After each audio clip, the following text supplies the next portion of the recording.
Blessed and happy Sunday to all of you, my dear friends, my dear brothers and sisters, my dear good people of God, faithful followers of the Daily Gospel Reflection with Father Jack. My dear kababayans, today is May 26, 2024, and today we celebrate the solemnity of the Holy Trinity. Our Gospel for today is from the beautiful and the wonderful account of the Gospel of Matthew, chapter 28, verses 16 to 20. The doctrine about the Trinity is one of the most difficult theological discussion and subject I have when I was a student of theology, even until now. I admit I really find it hard and I really find it difficult to explain the mystery of the Trinity. Can you imagine 1 plus 1 plus 1 equals 1?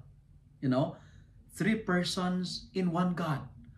1 yet 3. Difficult to comprehend, right? We called it a mystery. And it's not a problem. That's the way God reveals himself. He is the Father who creates, the Son who redeems, and the Spirit who sanctifies.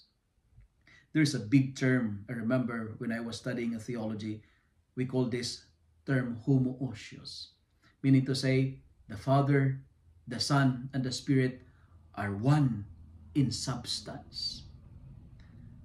It is a dogma need not to be explained, but to believe, because it is a mystery.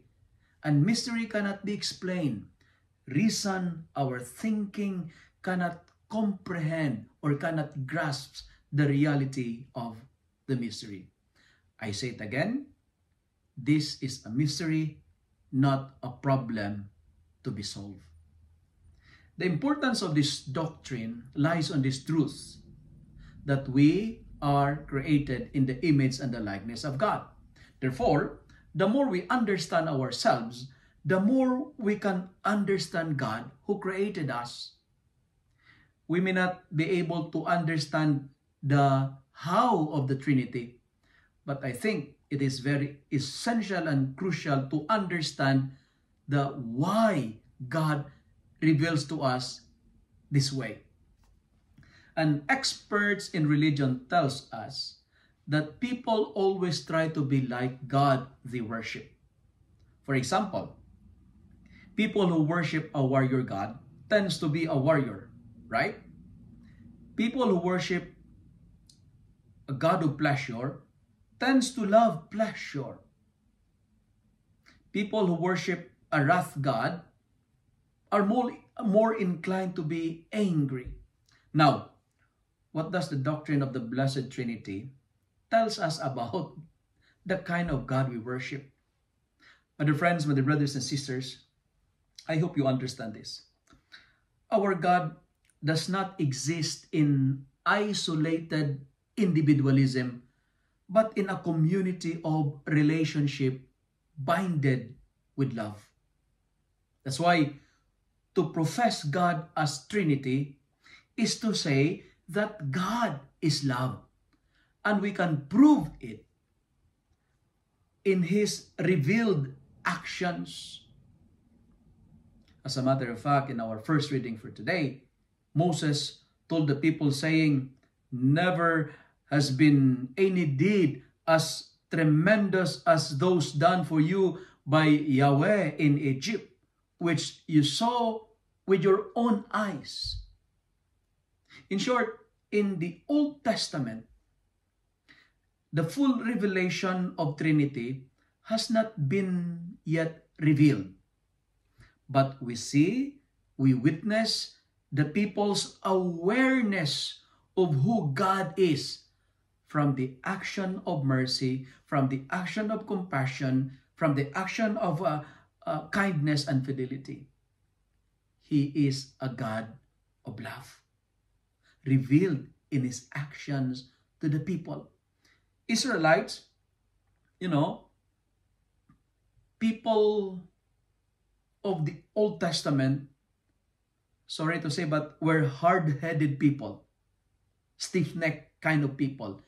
Yet, God pardoned their wickedness through the request, through the pleading of their leaders, like Moses in our first reading for today. To profess that God as a Trinity is to say that God is love. And in our second reading, it tells us that we are God's beloved children.